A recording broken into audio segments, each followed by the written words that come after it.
ವಸ್ತು ಅಲ್ಲ, ಅದು ಜೀವನದ ಉಸಿರು. ಸ್ವಾತಂತ್ರ್ಯಕ್ಕೆ ನಾವು ಬೆಲೆ ಕಟ್ಟಲು ಸಾಧ್ಯವೇ ಇಲ್ಲ.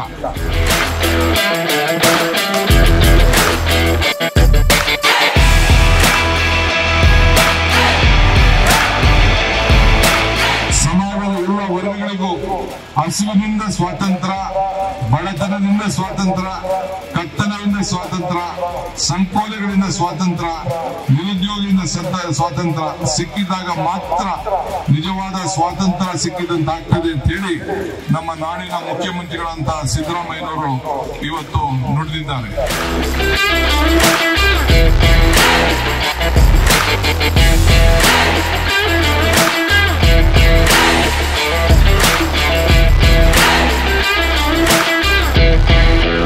ನಮ್ಮೆಲ್ಲರ ಜವಾಬ್ದಾರಿ ಇದೆ. ಈ ದೇಶಕ್ಕೆ ಸ್ವಾತಂತ್ರ್ಯ ಇತಿಹಾಸ, ನಮ್ಗೆ ಸಂವಿಧಾನ ಬಂದದ್ದು, ಈ ಅಧಿಕಾರ ಸಿಕ್ಕಿದ್ದು ನಮ್ಮ ಹಿರಿಯರು ಸ್ವಾತಂತ್ರ್ಯವನ್ನು ತಂದುಕೊಟ್ಟಿದ್ರಿಂದ ಅವರಿಗೆ ಗೌರವವನ್ನು ಸಲ್ಲಿಸಬೇಕು. ಜನಪ್ರತಿನಿಧಿಯಾಗಿರುವಂತವರು ನಾವು ಗೌರವವನ್ನು ಸಲ್ಲಿಸಿ ಅವರಿಗೆ ನಮನವನ್ನು ಸಲ್ಲಿಸಬೇಕಾದಂತಹ ಒಂದು ಪವಿತ್ರವಾದಂತಹ ದಿನ.